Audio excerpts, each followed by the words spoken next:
আমি একদম পিছনে বসে আমাদের অনেক সংসদ সদস্যের, বিশেষ করে আমাদের বিরোধী দলের সংসদ সদস্যরা যে অ্যাটিটিউডগুলো করে থাকেন, এটা কষ্ট হয়।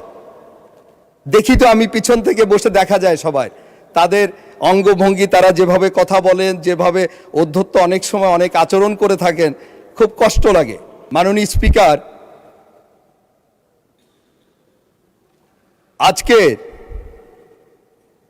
2026-27 অর্থ বছরের বাজেট আলোচনায় আমি শুধু এটুকু বলবো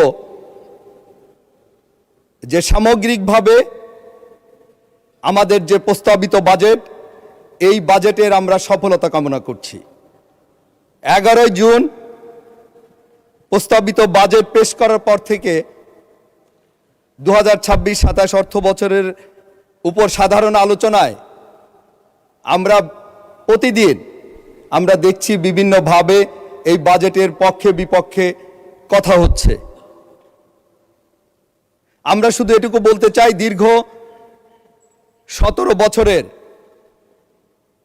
আন্দোলন সংগ্রামের মধ্য দিয়ে আমাদের প্রিয় নেত্রী এবং আমাদের পার্টির চেয়ারপারসন জনাব তারেক রহমান সাহেবের সুযোগ্য নেতৃত্বে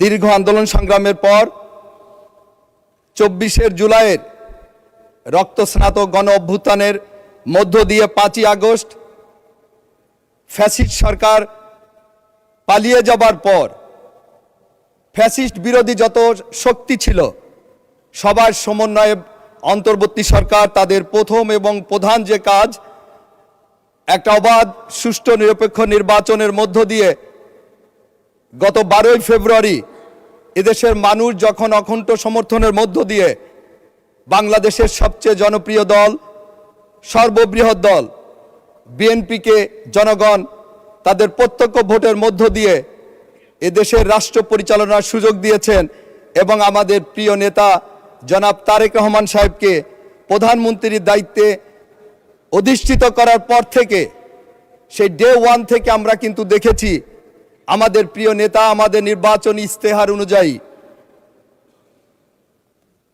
ভোটের কালি মুছার আগেই প্রতিটা নির্বাচনী ইস্তেহার, নির্বাচনী প্রতিশ্রুতি কিন্তু উনি এক এক করে কিন্তু সেটা বাস্তবায়ন করে চলেছেন। তা আমরা সেই প্রিয় নেতার যে দেশপ্রেম, মানুষের প্রতি যে কমিটমেন্ট, আমরা আজকে এখানে ফ্যাসিস্ট বিরোধী আন্দোলনে যে আমাদের যে পরিমাণ আমাদের ক্ষতি হয়েছে, জানমালের ক্ষতি হয়েছে,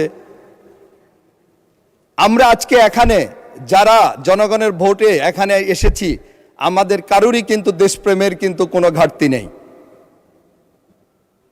এই বাজেটে আমাদের প্রিয় নেতা তার দূরদর্শিতার মধ্য দিয়ে এদেশের উন্নয়নের জন্য, মানুষের মুক্তির জন্য, মানুষের কল্যাণের জন্য নিশ্চয়ই এরকম কোনো বাজেট এখানে দেননি যেটা দেশের জন্য, দেশের মানুষের জন্য ক্ষতি হবে। তা আমরা সবাই পজিটিভ সমালোচনা করব। যদি কোনো খারাপ কোনো কিছু এই বাজেটে থেকে থাকে, আমরা সেটা অবশ্যই আলোচনা করে ইনশাল্লাহ সেটা যেভাবে ভালো করা যায় সেটাই আমাদের মতামত আমাদের ব্যক্ত করতে হবে।